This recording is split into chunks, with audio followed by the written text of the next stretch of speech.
without bringing in Godwin's law. But anyway. Hello, everyone. Dr. Kennard here. We got Dr. Tom Foolery, feeling fine. Glad to see that, Dr. Tom Foolery. Simply Secular. Sammy, I think you might be biting someone's style, maybe? It's all about.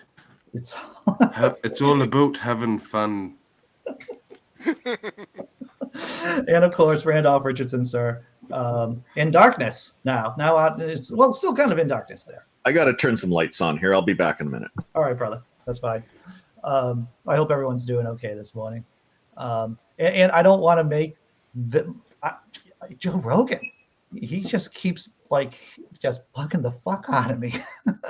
I can't. My news feed is just full of Joe Rogan does something stupid, something else stupid. He's the new Trump. He really I had to say it. Yeah, he really is. He just won't stay out of the fucking everything. Yeah, and it's hey, glad to see you back. But it's really traditional testosterone poisoning, right, on Rogan's part, is that people say he's wrong and make fun of him for being so wrong and so stupid. And so he doubles down on it, which is very Trumpian. It's very Trumpian, is that I'm not going to be wrong because I have 6 million followers or whatever, It's like, I'm sorry, the amount of followers you have on any social media platform is not indicative to how truthful your statements are. Doesn't make ivermectin good for COVID. I'm sorry. It doesn't. It doesn't. Now, didn't Joe Rogan contract COVID-19? He did. He's unvaccinated. He contracted it. He took ivermectin, and he's fine now. Sounds like he needs to switch doctors, or even just get one. Yep. He had definitely a doctor, but what he is that he's surrounded himself with conspiracy theorists and people who do not follow the scientific consensus, basically. And he's just, he has surrounded himself with those assortment of meatheads. There's people here in Canada who've been ordering ivermectin as well, and the veterinarians now don't just let customers take it away. They do house calls and administer it to horses and other animals that need it, so that they don't lose their license. It's very important because people have been ordering it, and the quantities they're ordering, they're saying, oh, they need it for cattle or horses or whatever, and it hasn't been a problem in the past. And the veterinarians had no idea. So the dosage for an animal is at least 5 or 6 times of what might even be remotely appropriate for a human being if it's ever needed. And so, of course, the results are it can do permanent damage to your internal systems. It's really bad. Yeah, whatever it does, I'm not a scientist, Dangerous. But whatever it does to the worms is probably going to be toxic to you if you take the wrong dose. Yeah, and the dosage is based partly on weight, as I understand it, but also partly on the fact that the animal's intestines are a lot stronger and more durable than human intestines. So the dosage has to be even less than not just weight calculation. So it's a disaster for people. So that's interesting. So you cannot even take the dose of, let's say, I'm 100 and we'll call it 185 pounds right now. So I wouldn't suddenly figure out, well, if a 185 pound horse would take this, then I would take it because I'm not a fucking horse, apparently. Well, a horse is what, 5 or 6 times heavier than a person at least? Yeah. Right. So, right. But yeah, that's my understanding is there's a number of factors. It's not just weight. So right. It's really one medicine people have to be extremely careful with, and it's rare. It's rarely needed. So it's just ridiculous. People think that that's a cure for COVID-19 and bleach is a cure for it and putting light into our inside of our bodies, like all these ridiculous ideas. We've got medicine that works preventively. For those of us old enough to remember the height of the AIDS pandemic, right, epidemic, and during the 80s, all of this crap like the bleach and just shoot yourself full of bleach and you'll be getting rid of the AIDS virus, the HIV. It's like it's the same kind of crap, but it's made worse by the fact that it's the internet. So you get all these And Trump. idiots. And Trump. So, Good John morning. Hudson told us. Hey, Tobin. John Hudson told us the other day. I'm sure it was John. That people are having to show a photo of themselves with their horse to get ivermectin where he lives. In Texas. Did any of them have pictures with donkeys, or is this territory we don't want to tread into? We're not getting into the donkey show here, Randolph. I see what you're doing. Yeah, I'm sorry. It's getting a bit biblical there. What's up, Tobin? Hope you're doing okay this morning. The Catholic clergy would be proud. Absolutely. That's good. That's good. I wish the same for y'all. Yeah, I'm feeling good. I got a good night's sleep. I wasn't up at 3:00 in the morning, so I was up late. I got up at 5:20 this morning, so I got to sleep in. I got up at Neil's time around 4:30. No, 4:30. Yeah. Neil, 604 Atheist, he gets up early because he has to work early. Yeah. Well, Neil's going to be on the Atheist Drinking Out Loud on Saturday, so we have it all set up. Hopefully, at least as I understand it, we have it all set up. I don't drink, but one of these days I should try to get on that show. And if I told Neil if I would probably go and buy maybe some Minishewitz Concord grape or something and sip a little bit of it just so I could fit in. I'd do that just for you guys. No, well, we appreciate it. Why don't you chew a gummy bear or something? That's Neil's area. He's a specialist in that. I'll leave that to him. Right. I'm not falling for that trap. In other words, you got 420. Yeah, I would say that my worst experiences with marijuana have been just having a plate of brownies there and then forgetting that they're pot brownies, and then just that's a lot of my bad experiences. You didn't remember it short term, but after a couple of days, long term memory kicked back in. Oh, that's what happened. Once the panic attack starts, that's when you realize, dang, maybe I did something wrong. And the worst What thing sort of about panic attack edibles- was it? Was it like over paranoia or something? Or Paranoia, heart, boom, boom, boom. The whole fucking thing. My palms were like sweaty as heck when it happened to me. I was like, yeah, and my heart was pounding out my chest. There have been so See- because, go ahead. Edibles are like vodka. Once they kick in, it's too late, but they keep kicking in and they keep coming. And you just know it's the start of a scary roller coaster. You've just got to strap in. You are so spot on, because at the beginning of this last incident, I'm like, I don't feel anything at all. And then it was like the glacier starts bearing down on me. It's like, oh, wow, this is bad. This is really bad. And it's far worse than the worst night of drinking I've ever had. It's far worse. Yeah. Yeah. Not for me. Yeah, I've taken it pretty far. I gotta say, Andy, that's probably why it's better to be drinking out loud than drinking in silence. I think so. You're right. Can one drink Absolutely. in silence? If you don't drop the bottle.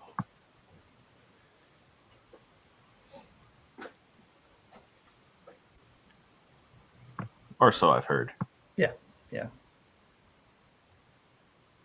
So I was just talking about Righties. before the show started that I'm going to be possibly tabling or sitting at a table, helping to promote a local DSA candidate for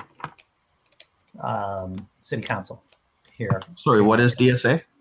Democratic Socialists of America. They're like left of the Democrats. They're all Oh, it's a for party. Okay. Right. So the Democrats that are right now on the city council, because I live in a pretty liberal pretty liberal city, and they are Democrats, but they're against defunding the police and some of the more progressive policies. And so there's like 3 DSA candidates, which I'm looking forward to voting for. And actually, there looks like the DSA candidate for mayor got the most votes in the primary. So could be a DSA mayor too in Somerville. We just had an election here last month, and I was helping the local one of the local candidates to get elected, and I was volunteering and helping out and stuff. And he got elected. It was really good. We pushed out the conservative one, which was really nice, and that was what we wanted to do. And so he's with the Federal Liberal Party. So this is a nice change. The thing that I had recommended to them during the campaigning is campaign as if it looks like we're losing. Always. You always have to do that. This is my problem with liberals here in this country, is that you always have to have a fire underneath yourself, and you always have to treat like you're losing. And I remember I'm going to talk about the New England Patriots for a minute. When they were winning, the Patriots at no point thought, oh gosh, we haven't run the score up enough. They're like, we're just going to keep running up the score as much as we can, because that's what you do. That's just how you make sure that you win consistently. So even if you're up on the polls, we've seen before that polls lie or that polls are inaccurate at times. And that's why it's important to run up the score as much as humanly possible, or to act like you're losing. I see Cryptomeria in the chat has mentioned that they voted with pencils. We literally do that in our federal elections here. We get a piece of paper, beside each name, and we put an X or whatever in a white circle on the page, and only one of them. And and we put it in a box. Pencils and only. A little man takes it out, rubs it out, remarks what needs to be marked. Well, this is puts it back in the box. Actually, after you vote, what you do is here in Canada is you put it in the box yourself, and then there's scrutineers who can volunteer with any political party. They can come and watch the process to see that nobody's doing anything like that. And Elections Canada has a very open process here. They manage all the elections throughout the country every year and there. Every time there's an election, and they're mandated to run it in an impartial manner and make sure everyone has access to it, because our democratic rights are enshrined in our Constitution. That means even people in prison doing time get the right to vote. Everybody does, and they make sure of it, and people can get time off of work for it and all that. So it's a really good process. Wow. You even get time off to vote. Wow, that is an awesome concept. I like that. Well, it's important, and the thing is, the vote is not mandatory, but if you want to take it, you have the right to do it, and that's the way it should be. A mandatory vote, I think, would be a violation of our freedom as well. So that's my view. Yeah. We're not that lucky. They just make our vote on a Saturday. Seems awfully reasonable. And it's bizarre. Officially, it is on like a Saturday, but you can vote for up to a week or more beforehand. Yeah, early voting. Yeah. Anyway, so you have much. We have advanced voting too. The actual day. There's voting by mail. Mm-hmm. We have early voting here, and official election day is early November, but for this year, I've already voted myself. So. Oh, good. So in Canada, Randolph, have you ever had someone lose an election and claim that the election was stolen? I don't remember that. We also have 5 major political parties here, and the only thing where we'll see this kind of thing will come up a little bit is if in a particular riding, when the vote is really close, then there's a call for a recount, and the recount will happen. But aside from that, we don't see it on a large scale here. My one concern about electronic voting, voting via text, and maybe I'm just an idiot and people can explain it to me, is that doing a recount without paper ballots means basically you hit a button on a computer and it tells you the exact same number, that there's no real That's correct. I think what would happen is they would be checking to make sure all the systems are communicating properly and getting everything through. There'd be a little bit more than that, but that's how it would appear, definitely. Yeah. And I'm not a fan of electronic voting, even though I'm in computers, because I know what can go wrong with these things, no matter how well it's set up. And some people say blockchain is the answer. I was going to ask you about that because I kind of understand it, and I'm thinking maybe blockchain could do voting. Is that possible? Is that a thing? The problem is if somebody submits a fraudulent vote to the blockchain and it gets accepted because it gets authenticated, then you still have that problem in there. You still have to go and look at the individual submissions and still deviate from what's in the blockchain. Blockchain is basically like a general ledger. It has extra checks and balances to prevent tampering with the blockchain itself. I just wanted to let you know that I'm only as smart as that I know what kind of stupid questions to ask. That's about the level of my intelligence right there. We all have our specializations. It comes to comedy, you're the guy I'm going to talk to. Oh, well, thank you. I appreciate that. Very kind words. Maybe unmerited, but I'll take them. I'll take the win for that. Sure. See, look at this guy. He's making me laugh already. Yeah, that's good. That's good. That's what I try to do. That's what I try to do. Yeah. So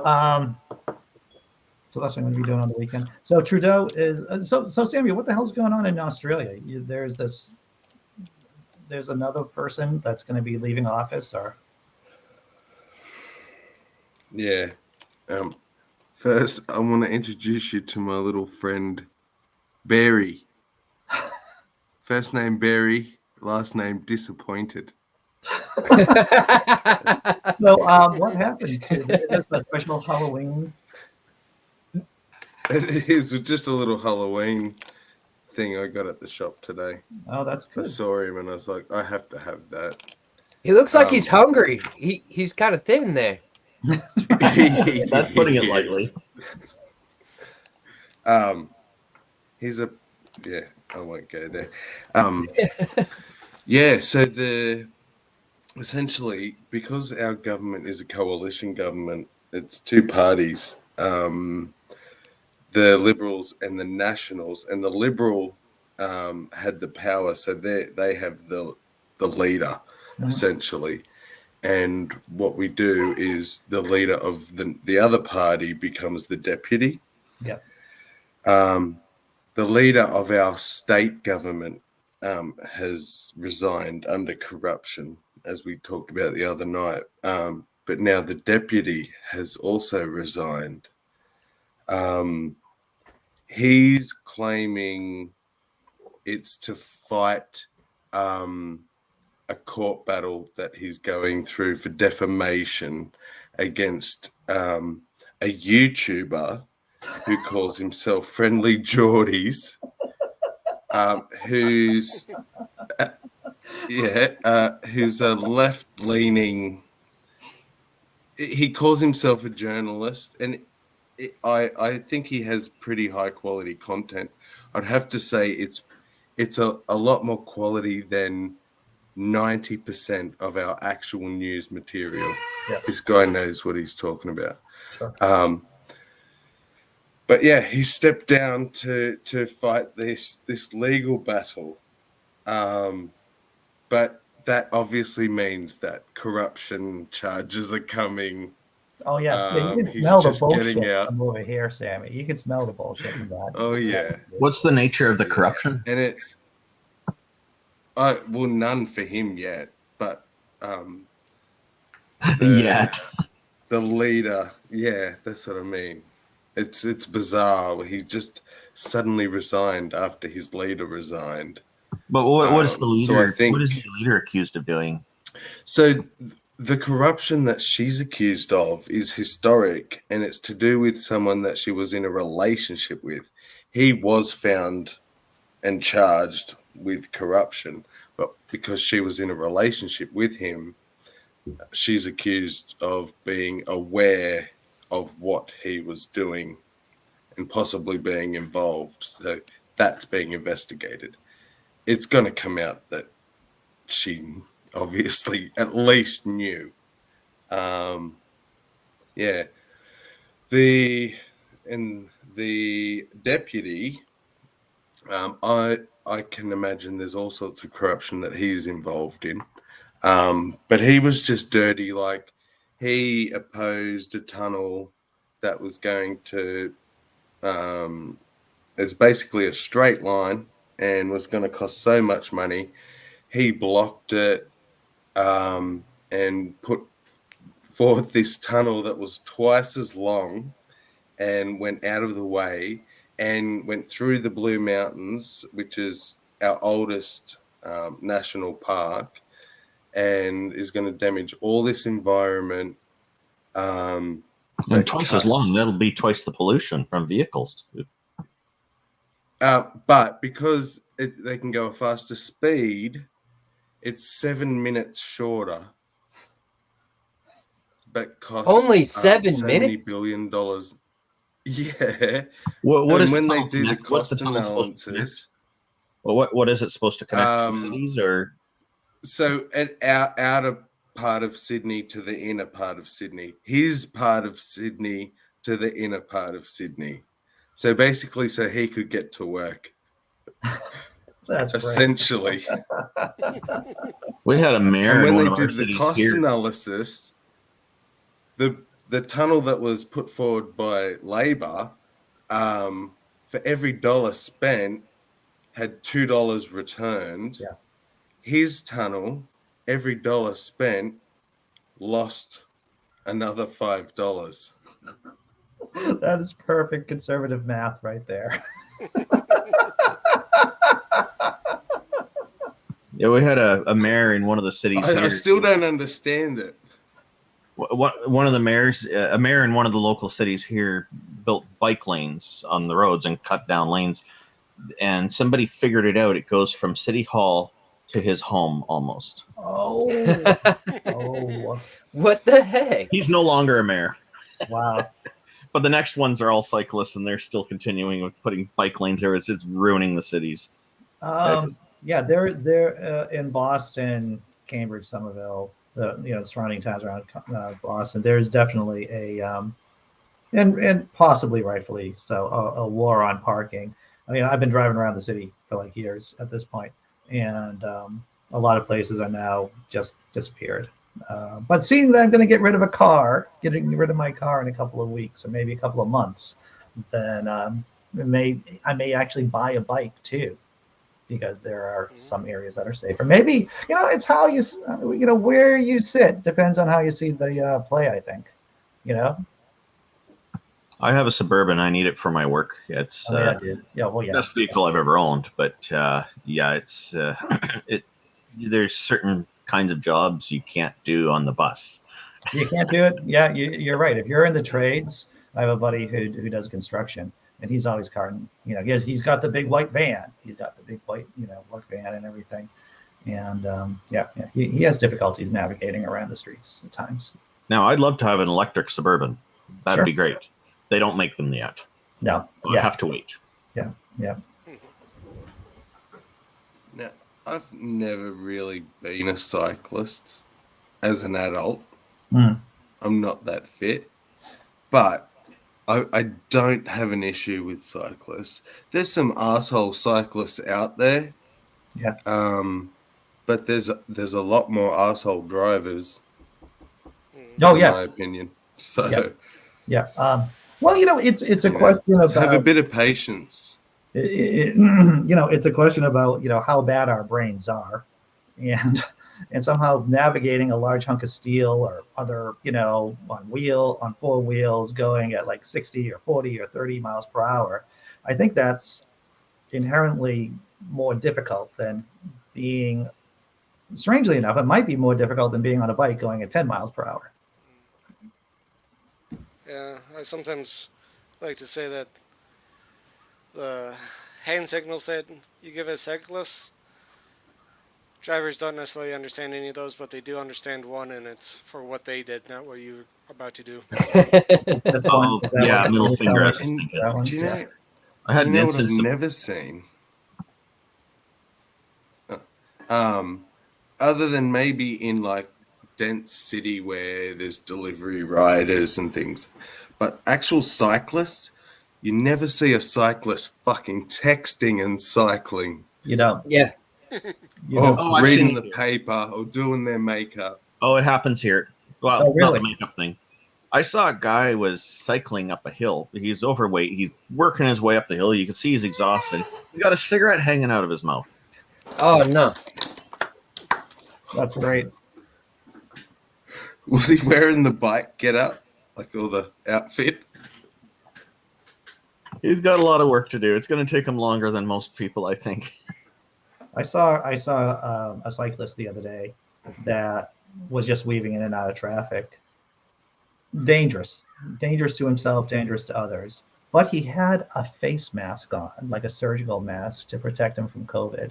It's like, if that doesn't sum up the species, I don't know what does. So no helmet? No helmet, just going in and out of traffic, but he's got his COVID mask on. It's The like- couriers in downtown Vancouver here, they'll zip around like that, but they're all wearing helmets and pads and stuff. And sometimes you see them kicking vehicles when vehicle is moving up, and the drivers, you don't even see these guys though. That's the problem. Well, So yeah. it's a really bad situation. Yep. Yeah. Whenever I am driving and there's a cyclist or even a motorcyclist, to tell you the truth, I take extreme caution because I don't want to be, I don't want to hurt anyone. I just don't want to hurt anyone. So I will yield. I have no problem yielding. Most And important then thing, if down there's here a you got motorcyclist- most important thing is a motorcyclist in front of you.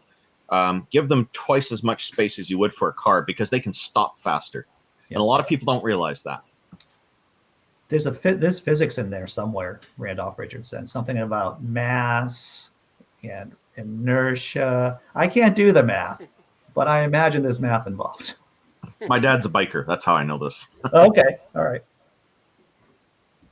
And then you got people who are just completely inconsiderate. And like one of the worst experiences I've had on a bike was I was riding and somebody chunked a handful of change at me.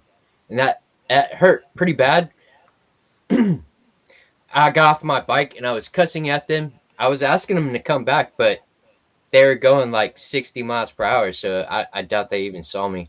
You wanted them to come back, hoping they'd throw paper bills at you next time. Maybe to help stop the wounds. Right. Watch out for those paper cuts, though. But it'd be worth it, wouldn't it? The girlfriend is not at work today. She is here, and she said, "Wow, I just joined and heard Randolph talking. I thought that he was Dave. It's not Dave. Dave is not here." Hello. Yeah, you're talking about Simply Secular Dave. Yeah, he and I know each other. Yeah. We live quite close. You were mistaken by you were fooled by the Canadianness. Yeah, well, like why did they throw change at you, dude? What they just did it out of just what the hell? We're just going to throw change at this dude. I didn't prompt anything. I was off the road. I was out of people's way. Yeah, I think it was just some douchebags. And coins coming at you at 60 miles an hour, man. It hurts. Yeah. Yeah. That's why they did it. What I'm curious about, fucking nobody's assholes. asked the most important question. How much approximately was the change worth? Did you It was stop a and pick handful. it up? Because It was a hit. Yeah. I was my brain wasn't on money. I wouldn't would care say- to. I'm kidding around. Don't worry. Right on. I would say cheap. that people face two problems. One is that they haven't gotten enough hugs from their parents when they were growing up, and the other, maybe they got too many hugs. That person probably didn't get enough hugs, Tobin. That's what I'm guessing right here. I think you've successfully narrowed it down, actually. Yeah, I could just open up my own psychology business right here. Your problem, your diagnosis, not enough hugs. Not enough hugs and too much change. Too much change, right? This is starting to sound like Buddhism now. Oh yeah. You're right. Change from within and all that. You're right. There's we get our instances of road rage out here too, though. It's not there's jerks on the road here too. And like a couple of weeks ago, some guy pulls up next to me as I'm heading down a busy street. we're at the red light, and he's 2 lanes over, and he's yelling and screaming at me off top of his head. It's just off his nut. I was like, what the heck's going on? And he's saying that I didn't use my signal. I said, well, I'm pretty sure I did. And I'm thinking maybe my signal lights burned out. Couldn't have a dialogue with him. He just wanted to yell and scream and fume at me. And there's another vehicle like mine earlier back on the road, because you always see kind of vehicles that look like yours. And I never thought anything of it. Thinking back on it, and I looked at my video footage, and I listened, and I used my signal every time I changed lanes. And so I think what happened is he mistook me for the other guy. Maybe the other guy didn't. And I checked to make sure my signal lights were working, and they are. So it's like, okay, because I thought, okay, maybe my signal light's not working. No, but these guys get so mad. See, here's a little insight into my relationship with a girlfriend. It is a game that we play together when we're out and about. It's called Too Many Hugs or Too Few Hugs. How does it work? Do you roll D&D dice or something? Well, we see some aberrant human behavior going on around us, and we both have this kind of, we both have an active discussion about where does this person lie on the spectrum of too many versus too little. I told that angry driver, I should have told him he probably needs more hugs. Maybe I'll do that in the future. I told him he needs psychotherapy. He was really unhappy with that. Yeah. I think that confirmed it. Yes, indeed. What's up, Dragons and Genesis? Hope you're doing well. Okay, here's one. Trump. Too many hugs or not enough hugs? Never enough for Trump. Someone broken like Trump inside, that kind of narcissism, he didn't get enough. And you see his mom and you see his dad. No way, not enough. Do you think he got any? Well, I think he got a rough stick that was like shoved in an uncomfortable place, and just like it's just been there for a very long time. Oh, it wasn't removed. And yeah, I don't mean weird like cousin hugs, Randolph, if that's what you're going to say. Well, you see, it wasn't removed because they don't have socialized medicine, I guess. So, yeah. But his sister or relative named Mary or some lady, niece? Yeah, she wrote a book about how awful the childhood was. So, yeah, you're probably right. Not enough hugs. Mean societies make mean people. Mean families make mean children. More likely than not, Or they make comedians who can be mean sometimes. It is an outlet. It's an outlet, right? Got to get that venom out somehow. Yeah, if you can't laugh at yourself, at least you can get other people to laugh for you, right? Yeah, exactly. Dragons of Genesis says, hit the like button or you'll get too few hugs. Indeed. So I have to tell you, my social anxiety, the COVID has helped it quite a bit. I'm now able, because I would never give hugs to my female friends, I've always felt awkward about it. But this COVID thing and the elbow bump, I can totally fucking own that. I was hanging out with a friend, and I'm like, I can totally do this elbow bump thing, and I feel comfortable doing that. Well, Spock had the greeting right all this time. There's. Oh yeah. You're right. You're right. Have y'all about that? Have y'all ever gotten one of those hugs and you're like, "Will you please let me go?" You're like, I've gotten a hug once. Like I just first met the person and they just kind of wouldn't let me go, and like I loosened up, like I was trying to back up, and like I don't know. People do that with handshakes too. Yeah. I have a whole system about handshakes, and I don't think I've ever explained it. Have I ever told you about my whole system about handshakes? Maybe it'd be good for us to take some notes here. Okay, go ahead. All right. So I don't have a lot of muscle on my body because, the disability, right? I have a little bit of I have a bit of hypotonia. Never had any muscle mass on me.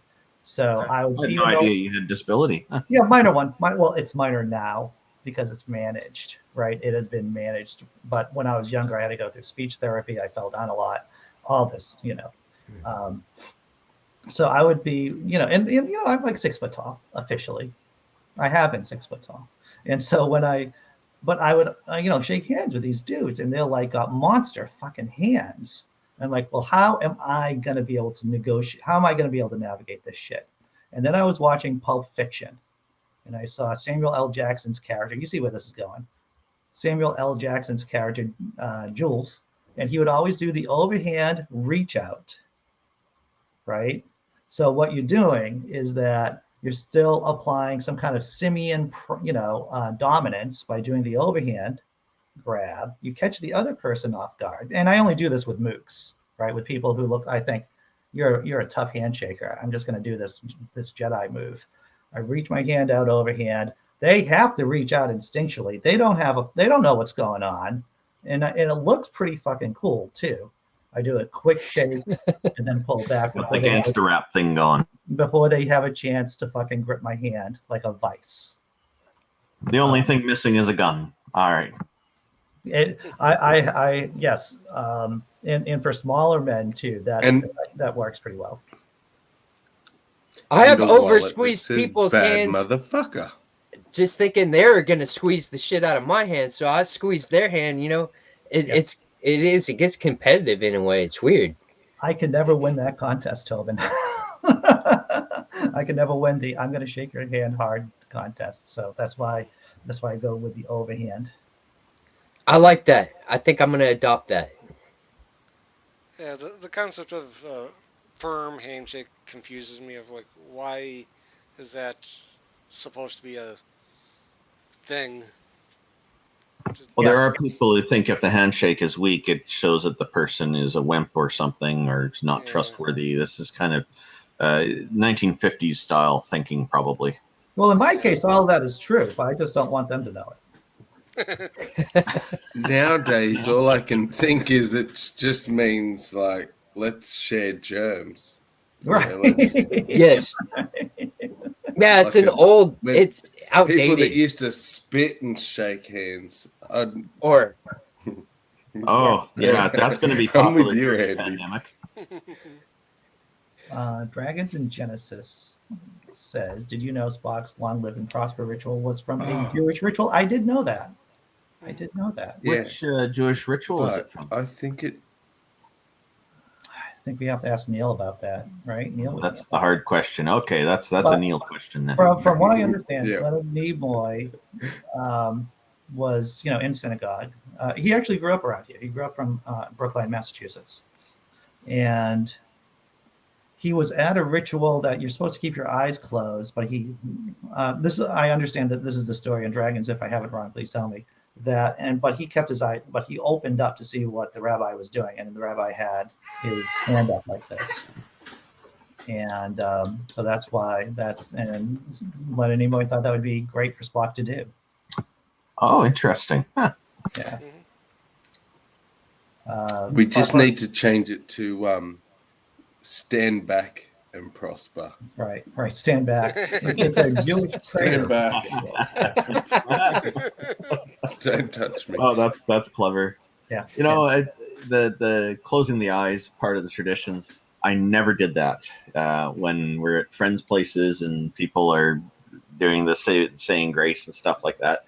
And what was always interesting to me was that I wasn't the only one who didn't close his eyes. Yeah. There's usually one or two other people looking around. We're all kind of smiling at each other, and then things come back, and nobody else knows the better. Good. I want to know who doesn't believe this shit too. I'm looking around too. That's the greatest part of the close the eyes part of the ritual. You get to identify who else is your comrade. Yeah. Good point. And now, as an adult, if there's kids at the table, once in a while, a kid will be kind of smirking, and then like, Yeah. You just say I was so bad. it's all bullshit. Anytime there was a prayer, and I obviously had to endure a lot of prayers, but because I knew I had to be quiet, I could not help but laugh. So I was the kid that always just burst out laughing in the middle of a, it'd be at church. I did it often. So full congregation, dead quiet, just the dude up the front giving the prayer, and I start laughing. And I'd have to leave. Mum would take me out because I couldn't stop laughing. Just because of what were some of the best? I parts you was laughed at? trying so hard not to laugh. What were some of the best parts you laughed at? Oh, it wasn't what they were saying. It was just okay, prayer's coming. Don't laugh. Don't laugh. Oh, that's what. And what were some of the best reactions? Oh, just You got in the trouble looks, sometimes, like didn't you? everyone opened their eyes. I got talked to by elders and everything. And I just said I'm just nervous. And, I just made up some shit. So Tesla No, Ranger. there I just falls want to witness. read. I just want to read this for a second. The "Live Long and Prosper" salute is based on a blessing gesture used by Jewish priests, Kohanim, during the worship service. There you go. I just wanted to and I just want to say hello to. I don't even know how to pronounce your name, brother or sister. I don't know how to say it. I'm going to say hello. Willamar? Okay. That'd be my guess. I don't know if I'm getting it right though. That is a unique name. Yeah, pretty cool. So I'll be quiet now. Oh, I think I It's interrupted. your channel, Andy. You don't have to be quiet.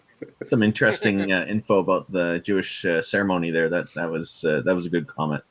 Yeah. From Tesla, I didn't catch the last name. Tesla Ranger. Tesla Ranger is always good about dropping links and information about whatever we're talking about. A valuable member of the team here. Yeah. I'd love to talk to a Mason. I think it's the Masons who have. I've seen some online, footage of some odd ritual that involves dancing in a chair. Has Dancing anyone else seen in what a I'm chair. talking about? I've If you been had, to it. you'd know instantly. my grandfather was a Mason. I have a little bit of an understanding of the Masons, and I don't I don't know about that ritual, I've been to but a I Jewish don't know wedding. everything. No? Okay. Yeah, I've been to a Jewish wedding where we would hoist up the groom in a chair. Oh yes, very different. Is that when Very- you call It's shenanigans? a very sexual thing, That's a South Park but reference. very odd because. What was There's a South Park episode where there's a circus comes to town, rips everybody off, and then somebody declares shenanigans, and then a whole bunch of people run out and say, "I'm going to go get my broom." Dragons in Genesis is right. It is essentially a lap dance Wow. in a church. That'd be the free part of the Masons, right? I think it's going to cost you if I'm. I don't know. That's why I want to with lap talk dances. to one. I meant like free I in want to spirit. know, was this Oh, okay. footage? Is the footage real? Is it a thing? Yeah, dragons. I have to tell you, I am not sure how the term Nimrod became synonymous with being an idiot, because Nimrod was a hunter in the Old Testament. If I'm not the story I heard about that is it comes from old Looney Tunes cartoon where Bugs Bunny was making fun of Elmer Fudd, the great hunter, calling him a Nimrod. Yes. But people didn't get the biblical reference and thought, oh, he's just calling him an idiot. So the association got started. Okay, thank you. Because I do remember watching those cartoons religiously as a kid. But yeah, good point. Thanks. You rascally wabbit. Indeed. The concept of the rapture has always been the hardest thing for me to grasp in this day and age, and how people believe in it. Man, if you're brought up in the faith, I remember believing in it quite a bit during the 80s. I wasn't ready to destroy my Def Leppard album, but I was getting ready to destroy my Dungeons and Dragons material. That was the power of indoctrination. That's just my experience. I think if you're not indoctrinated in the faith, I don't think any person would actually accept the rapture as a real thing.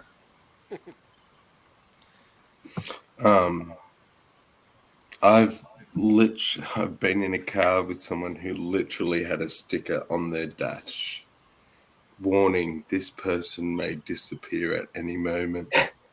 The driver may disappear at any moment.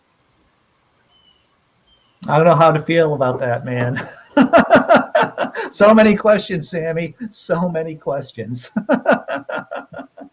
You guys were talking about Nimrods earlier, and on the internet, there's something called a Nimrod locator, and it's old technology. It's not really used anymore, but it was around in the early '90s. Still, yeah, it's funny how it has multiple meanings.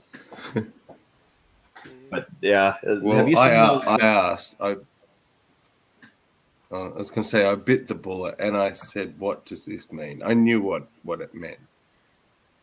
Have you And seen they said, "Oh, it means that if I rapture while I'm driving, and you're not saved and rapture with me, you'll crash and die." So I like to warn people when they get in the car, in case I rapture while driving. What's up, Bree? Did somebody say Nimrod? Someone say Nimrod. Yeah. What's up, Rainbow? Nice Good to meet you. morning. You not working today? No, I got the day off, so I'm actually cleaning my basement, but you guys were in here and I decided I was going to pop in while I was sitting here sorting this box. Well, fantastic. Hello, Brain Bug. We have to warn you, Brain Rapture, Bug, that Have you seen the Rapture survival card? The little check boxes. I put a link in the private chat. I want to bring it up on the screen. I'm pretty sure that I am not getting raptured. I've been a lifelong heathen or atheist, one or the other. So, well, we have to This card warn is you brilliant. that the host of this show may rapture at any moment. Right. I could be raptured by Richard Dawkins, and then y'all will have to just handle this without me. I don't know if you can put it on the screen, Andy. If you can, it's hilarious. I'm taking a look at it right now. Oh yes. All right. Let me see if I can share this thing. Thanks for sharing that, Randolph. Oh, it's funny. It goes around. There's different variations of it, but if you survive 9 raptures, you get the 10th one free. sweet. It's like a soda punch card. Exactly. There you go. Yeah. You get your rapture right there. Excellent. Yeah, survive 9 end times predictions, and the 10th one is free. I think I would at least want a sub.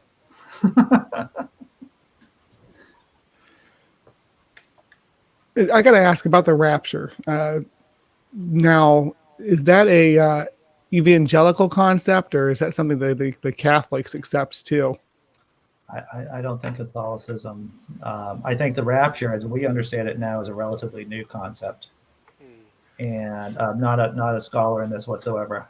But from what I understand, from being an atheist, that our idea of the rapture is relatively new, and I don't think Catholics really buy into it the same way. They have their own weird concepts like purgatory, though. So, yeah, trade the rapture for some purgatory. Right. There is a comedic book by a Jewish author I keep around called "How to Profit from the Coming Rapture." Getting ahead when you're left behind. That's good. There's money to be made there. There's money to be made there. The modern concept of the rapture and everything was really popularized by the people behind things like Left Behind and the movement that led up to that. Right. But yeah, it's fairly recent. Here's some interesting trivia that you might enjoy, especially Tobin. Did you know that the Jehovah's Witnesses believed in a rapture and still do? Oh yeah, Armageddon.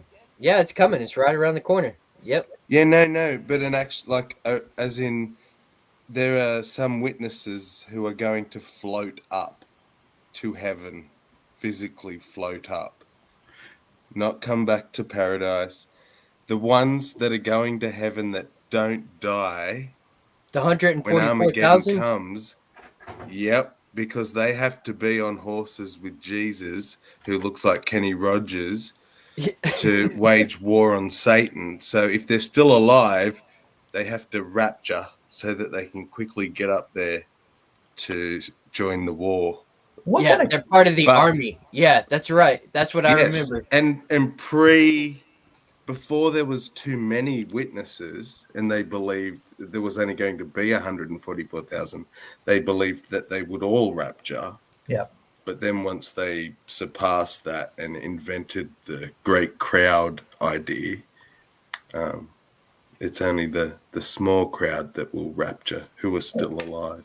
That was my favorite album. Kenny Rogers sings the Rapture. That was in my home. That's that kind of speaks to the generation that really started selling the rapture narrative, right? Like you got like people like Oral Roberts and doomsday preachers like that really cemented that in this southern. It's part of the southern culture. So country music, you'll hear all about country music, bluegrass music. You'll hear all about the rapture and coming tribulation and all that good stuff. Yeah, it's snuff porn, basically. It's faith-based snuff porn. Yeah, lots of white robe imagery. Everybody's in white. Of course. Well, yeah. Wow, that's dark, Andy. You just went straight there, didn't you? I did you just didn't go even straight there. flinch when you said that. I'm sorry, man. A lot of the times I really just hold it back. And the only person who hears it is the girlfriend. And she's like, and sometimes I forget to say stuff like, this is going to be a little dark. Does she ever look at you and say, Andy, do you need a minute? Sometimes. But yeah. There's sometimes I let it loose with my kids too without thinking. Because, especially when they were younger, I was around them so much being the primary caregiver. It just kind of leaked out occasionally. Maybe a lot. Occasionally. Yeah. I sometimes find myself engaging in some religious criticism in front of my kids, where I criticize especially since we've moved into this with the vaccine and stuff being the mark of the beast kind of narrative. My kids are still they're all still basically teenagers, so they need some guidance on stuff like that to say, hey, this is a kind of narrative that it might seem scary, but they've been predicting everything from credit cards. What you gave a list the other day, Andy, of everything that had been the mark of the beast. Everything. What is it? Gorbachev? What is it? The leader of the Soviet Union, Gorbachev. He had a birthmark on his head. That was the fucking mark of the beast too. I mean, they just throw these antichrist terms or mark of the beast. Just whenever they are afraid of something, they just throw the terms out. Well, I'm too young to remember it, but apparently there was a big thing about credit cards. When they got rid of the metal credit cards and started doing the plastic ones, that it was the end times. Yeah. I do remember Satanic Panic though in the 80s, so I remember some of that stuff being considered the mark of the beast, or barcodes, right? Barcodes when they came out, the mark of the beast. Yeah. So how's the whole epidemic where you are, Brainbug? Well, bad enough that we canceled our 10th anniversary trip and stuff. I mean, I'm sorry to hear that. Yeah, we were going to go out to Oregon and trip mushrooms on the beach. So it sucks that we didn't get to go do that. But I know, isn't that an awesome plan? Yes, absolutely. Yeah. But so we ended up we just went down to the local aquarium here, and it was on a Monday afternoon. There was we're enforcing the mask, enforcing social distancing, so it wasn't too bad. And for a Monday, it was pretty quiet anyway. But there's still things being closed down. There's been a couple of reptile shows that I had planned to go to, and they got canceled. So yeah, that sucks, dude. Things are closing, but I mean, if it's because people are getting sick, if it's because there's a spike, I mean, my whole family got hit by that last spike, and Oh, really? towards the end of August. Yeah, my wife Yeah. got sick, and she still hasn't got her sense of taste back yet. I got sick. The kids got sick. Wow, dude. Scary stuff. Yeah. But we're better now. I mean, I feel like there's some long-term effects. I don't know, but maybe that's just psychosomatic. But I feel like I'm a little less. No, Andy did a whole stream about it. Long COVID. Well, Yeah. at least an article. There'll be, Not a whole 'cause stream. But it's I a get- thing. Long COVID, man. Yeah. I get winded like so much easier now. So I can't exercise like I need to be exercising like I was exercising before. So, and I've been a lot tireder than I used to be. And again, maybe it's psychosomatic, but maybe it's not. I know, Dave, because everyone. Okay, so there's at least a third, from what I remember of the story that we covered. I think this was a week ago. That there is maybe a third of people who are reporting some symptoms of long COVID, and long COVID is like 3 to 6 months later after getting diagnosed with it. So I don't think all those people. So yeah, and the thing is, we're not going to really know what the pandemic has done to us until much later, until people can really look at the data. I think we are looking at like scarred lung tissue and stuff in severe cases, though. I think that's already been, yes, that's a long-term effect that we're going to have to deal with. But what that leads to, scar tissue on your lungs, that's scary business. That means you're going to be at risk for all kinds of lung conditions and diseases for the rest of your life, including lung cancer. You're going to be at higher risk for. Yeah, and totally, I'm with you on that. And that's one of the things when we hear people from the right start talking about how, or try to make it seem not that horrible getting COVID. It's like you get these long-term effects, even if you're not in the hospital, or even if you're not being put on a respirator, you can still have long-term effects.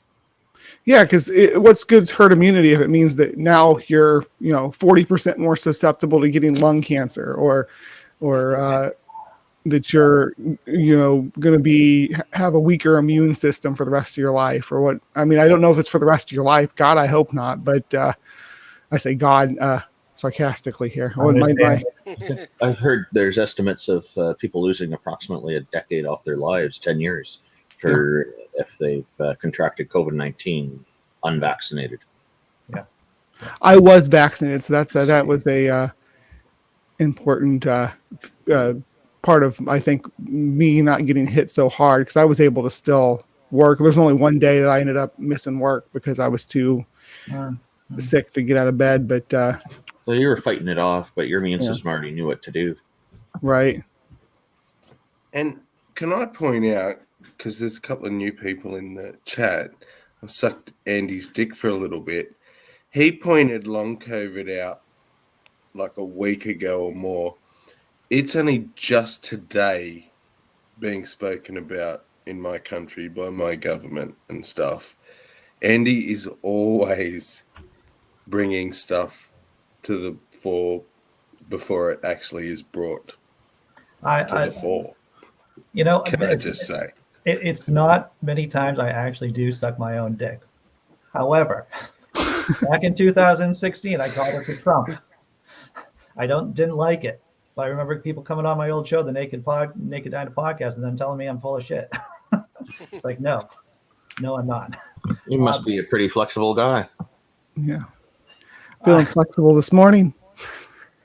I remember between November 3rd, the election, and January 6th, every fucking day I was streaming with Chris and Rage. I was like showing up these little pieces of paper about when the Electoral College is going to meet and when the vote's going to be counted in the states. And so I really try to stay like a half a beat or two ahead of what's coming down. I remember that too. You were like you had to be the straight man on that show for a minute and bring some news, actual data in. Right.